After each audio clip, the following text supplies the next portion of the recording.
بخاری شریف جلد 2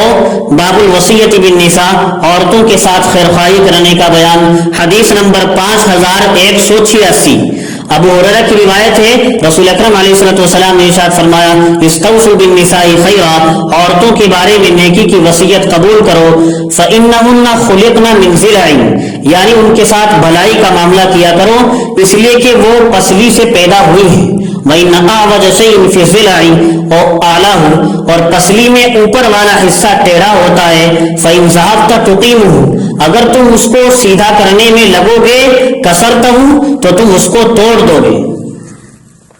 لہذا تم لوگ عورتوں کے بارے میں بہتر سلوک کی وصیت کو قبول کر لو۔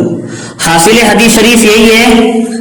کہ عورت کی فطرت میں ہی کجی ہے، ٹیڑھاپن ہے، پیدائش میں ہی اس کی ٹیڑھاپن ہے، لہذا عورتوں کے ٹیڑھے پن اور ان کی غلطیوں پر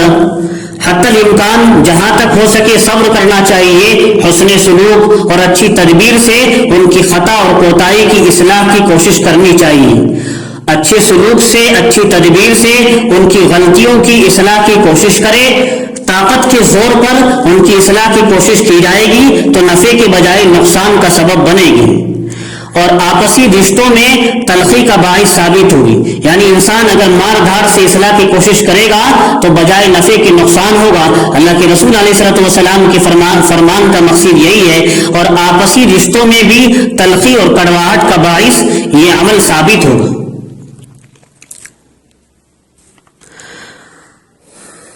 حاصل یہ ہے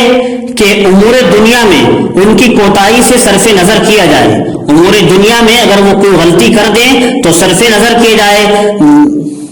البتہ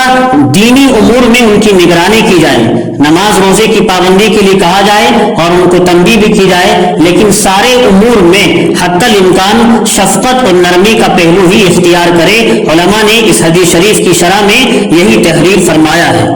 دوسرے حدیث شریف مسلم شریف جلد 2 باب الوصیت بالنساء، حدیث نمبر 3239۔ ابو ہریرہ کی روایت ہے، رسول اکرم علیہ السلام نے ارشاد فرمایا، مسلم شریف میں بھی اسی طرح کی روایت ہے کہ اللہ کے رسول نے ارشاد فرمایا، بے شک عورت پسلی سے پیدا ہوئی ہے، لہذا وہ ایک راستے پر تمہارے لیے کبھی سیدھی نہ ہوگی، کیونکہ اس میں ٹیڑھا پن پہلے سے ہے۔ اگر تم اس سے فائدہ اٹھانا چاہتے ہو تو اس کے ٹیڑھے پن کے ساتھ ہی اس سے فائدہ اٹھا لو، اگر تم اس کو سیدھا کرنا چاہو گے تو تم اس کو توڑ دو گے، اور اس کا توڑنا اس کو طلاق دینا ہے، وَقَصْرُهَا طَلَاقُهَا، یہ روایت مسلم شریف میں۔ حاصل حدیث اس کا بھی یہی ہے کہ عورت کے بارے میں یہ کوشش کرنا، یہ چاہنا کہ وہ ہمیشہ اطاعت ہی کرتی رہے، بے فائدہ کوشش اور بے سود آرزو ہے، کیونکہ عورت کی فطرت ہے، خصلت ہے، اس میں تغیر و تبدل ہوتا رہتا ہے، لہذا ٹیڑھے پن کو برداشت کرتے ہوئے کبھی اگر بیوی سے معمولی بات میں نافرمانی ہو جائے تو اس کو برداشت کر لے، نبھا لے، طاقت و قوت کے زور پر اس کو درست کرنے کی کوشش سے نوبت طلاق تک پہنچ جاتی ہے، اس لیے زیادہ سختیوں سے بچنا چاہیے۔ محدثین نے یہی لکھا ہے، ازدواجی زندگی بہتر گزارنے کے لیے۔ اور مسلم شریف جلد 1 باب الوصیت بالنساء پر حدیث نمبر 1469، یہ بھی ابو ہریرہ کی ہی روایت ہے، رسول اکرم علیہ السلام نے ارشاد فرمایا،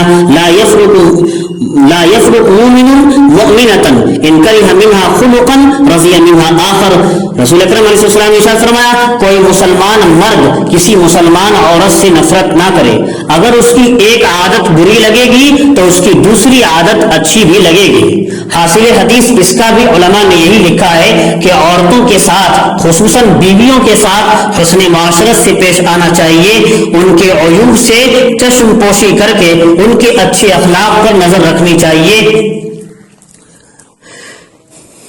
ہر انسان میں اچھائیاں بھی ہوتی ہیں، برائیاں بھی ہوتی ہیں، اگر اچھائیوں پر نظر کی جائے گی تو یقینی طور پر محبت اور مودت پیدا ہوگی، اور جن برائیوں سے مرد کو تکلیف ہوتی ہے عورت ان کو دور کرنے پر بھی توجہ دے گی۔